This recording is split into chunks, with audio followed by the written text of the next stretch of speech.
going on Dhutaṅga to other locations. From there, we traveled onward to other locations until we reached Ban Kok Thian-Ngern, Suvarnakūha district. This is where Luang Por Maha Bunmi had once spent a rains retreat, Vasa. There were many monk huts, kuti, with kogan grass thatched roofs, so we stopped to rest and practice mental cultivation, Pavana Patipati, there. After 10 days of practice, I experienced another meditative vision, nimitta. That night, when my mind, citta, entered a serene state of meditation, samadhi, I saw a vision of an autonomous sewing machine. No one was around. A steady stream of finished clothing flowed out from the machine and began to pile up. Whatever outfit I wanted to see produced would pour out from the machine. Then the citta withdrew from the meditative state. The citta felt faint and light. Spontaneous knowledge and thoughts rose in my mind.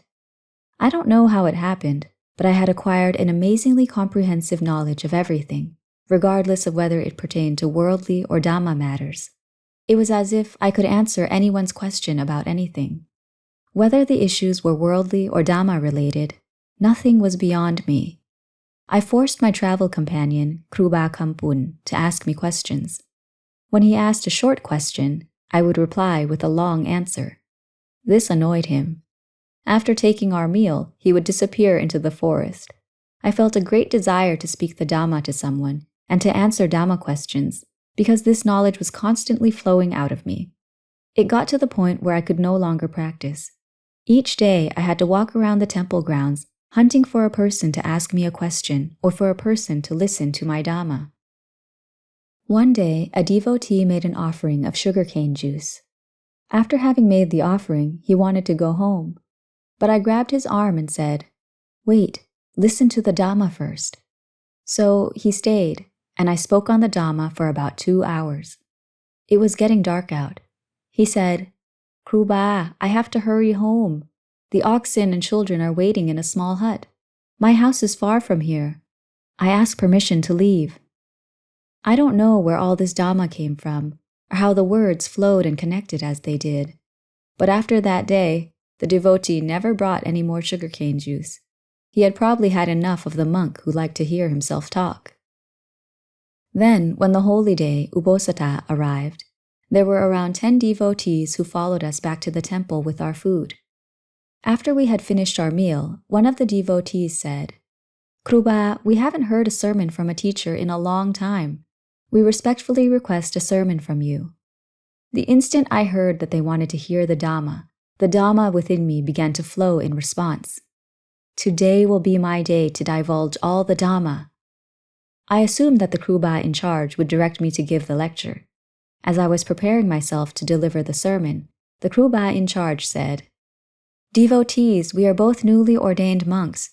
We don't know how to give sermons. It is too bad you wanted to hear a sermon." When I heard this, I wanted to yell, "I know how to give a sermon." I so badly wanted to say it, but I held my tongue because the monk in charge had already spoken. But the Dhamma was aching to show itself. It was jumping up and down in my mind. I was itching to give a sermon. After the devotees had left, I composed myself and spoke with the monk in charge. "Kruba, why didn't you give them a Dhamma sermon just now?" He replied, "I don't know how to give a Dhamma sermon." "If you don't know how, why not tell me to give the sermon in your place?" He said, "Oh yeah, I totally forgot. I don't know what karma obscured that from my view. The next Uposatha, you'll definitely get to give the sermon." There were 7 more days until the next Uposatha. I kept thinking about how time crawled toward the Uposatha. On the full moon Uposatha, a great number of devotees filled the temple. After finishing our meal, Kruba immediately asked the devotees, "Would you like to hear a sermon?" They all replied in the affirmative. "Yes, sir, we would like to hear a sermon." Today, Kruba Thoon will be giving the sermon. My mind beamed in acceptance of those words. Next, we went through the ceremonial requesting of a Dhamma teaching.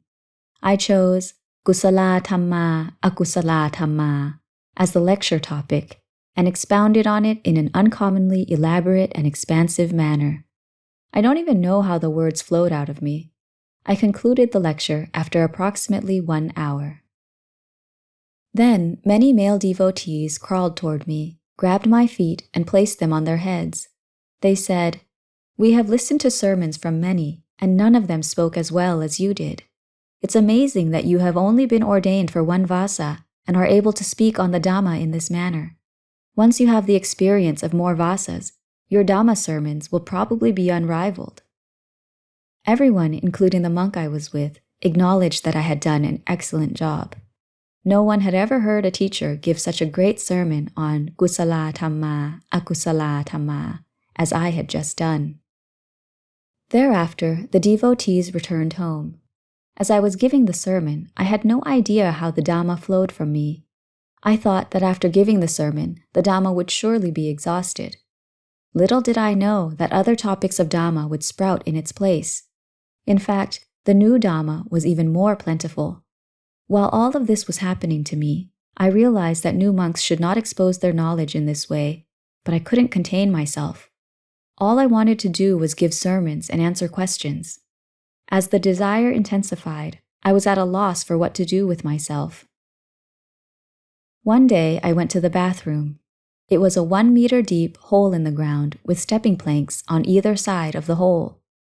As I was crouching over the hole doing my business, I glanced down below and saw a swarm of worms warring over feeding rights to feces. I used wisdom to contemplate and see that the worms were content with filth. They were attached to foul things and believed them to be good and valuable. They spent all day and night eating. These worms were deluded into seeing the bad as good and the putrid as fragrant. I internalized the worm metaphor and compared it to my own situation. I was also deluded into believing that I was skilled at speaking the Dhamma and capable of solving every problem, regardless of topic. I believed myself to be better than others. All the knowledge that arose within me was like those deluded worms feeding on feces.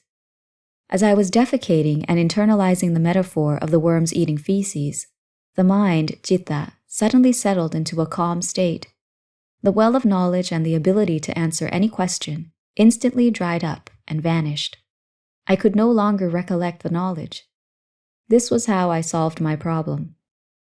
Without the worms as my teacher, my talkative condition would likely have persisted for quite some time.